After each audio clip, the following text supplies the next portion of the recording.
Hi guys, Nick Watts here for We Love Betting. Just 1 out of 3 last weekend. Let down by Chelsea.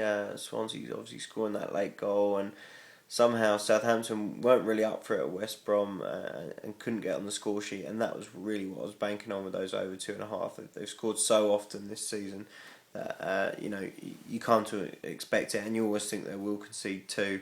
That said, obviously Ricky Lambert headed it down to Adam Lallana in the last minute or so, and I was up off my seat hoping for 2 out of 3. Hopefully you guys back to the draw in QPR Reading. I went for Reading double chance as a bit of a safety net last week. I probably should have been a bit more bold, and I have to confess I did actually back the draw myself. And it came in, so that was actually a basis of a pretty decent weekend, despite the fact it was only 1 of 3.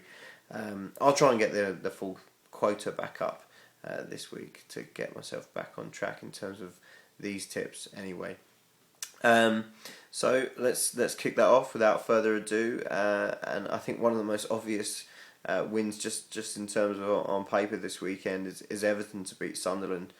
Sunderland in such a bad way, really. I mean, they've drawn 2/3 of their games, but really struggling for goals. I think it's 6 goals that they've scored. They're actually the lowest scorers in the Premier League with that tally. They failed to score in 3 of their 5 away games, and Everton, meanwhile, have obviously been pretty impressive all round. They have actually drawn 4 games in a row now, which probably sort of goes against my perception, certainly, of how they've been playing generally.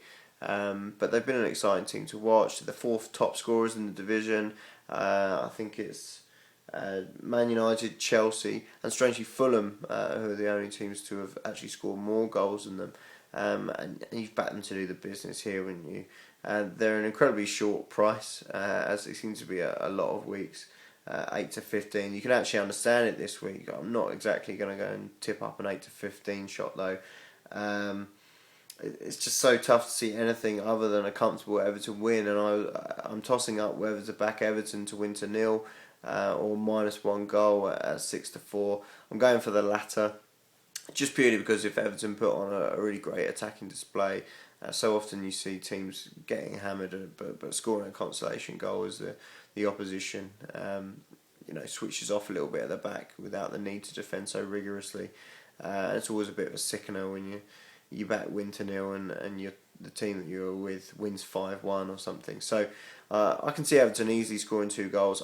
I really see Sunderland's struggles in front of goal continuing, and at around 6 to 4, I'm going for Everton -1.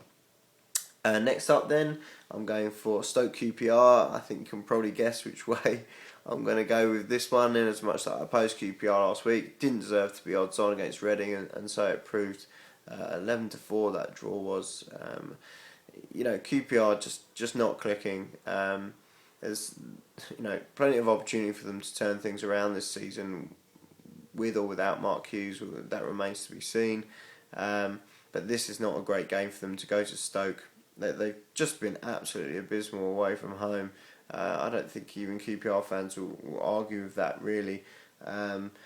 Winless overall this season. Away from home, it's now 18 games spanning last season and this. Ironically, actually, the last away game they won was at Stoke, a 1-0 win almost a year ago now.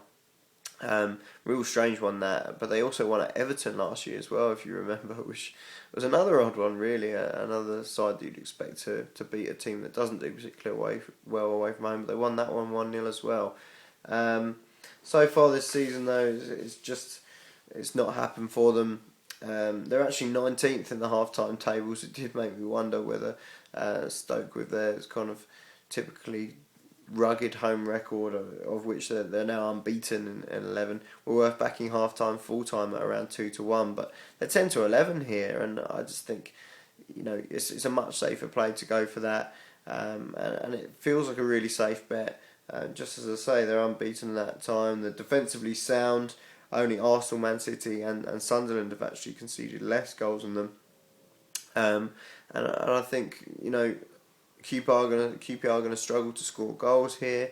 And I can see Stoke nicking this game 1 or 2-0, but it being relatively comfortable for them, really. Only conceded the one goal at the Britannia so far, so really struggling to see QPR make an impact. 10-11 looks a great price for Stoke, doesn't it? And then just finally, we're moving on to Newcastle West Ham on Sunday. This is an interesting one because Newcastle haven't really hit the heights of last season. They certainly haven't been scoring goals in the way they were last year. I think they averaged sort of 1.5 goals per game last year, and they're only just over a goal a game so far this season. I think got it down as them scoring 12 goals in their 10 games so far, so not a million miles behind, but certainly the perception is that they haven't done as well. West Ham obviously seem to have started really well. Again, seems to me that the perception is that they've been excellent so far this season, but actually their best performances by far have come at Upton Park. You look at them away from home, and they haven't actually done that well, really. They've lost at Swansea and Wigan. They've drawn at Norwich, and their only win was at QPR, who are obviously struggling, as I just mentioned. So, hardly blown the hair back on their travels. Newcastle, as I say, don't seem to have done that well, and yet they've won 3, drawn 1, lost 1 at home. The one defeat was to Manchester United. Fair enough, can't really argue with that. And it's actually a kind of similar ratio to what they managed last season, where they were really, really proficient against bottom half teams. In fact, more than that, really. They won 10, drew 3, and lost just once versus teams 7th and below in the division last year. And you'd expect West Ham to be outside of that top 6, obviously. So, on that basis, there's a lot of reasons to back Newcastle. I'm kind of surprised that they're 21-20 kicking around for them. I think that's a really attractive price for them. Yeah, they haven't blown teams away so far this season, but they've still been getting those wins at home. Obviously, the one concern was the fact that Colaccini's missing after his red card. What I did a bit of digging here, and what I found was that actually he's not as important as you might think. Over the last 50 Newcastle games, he's missed 10 of those, and actually they've got a better winning ratio in those games, around sort of 50% than the 42% when he is playing. Obviously a much bigger sample of games there, but it strikes me that actually they seem to cope pretty well without him, despite the fact on paper he would appear to be such a key player. So Newcastle at 21-20, the bet for me.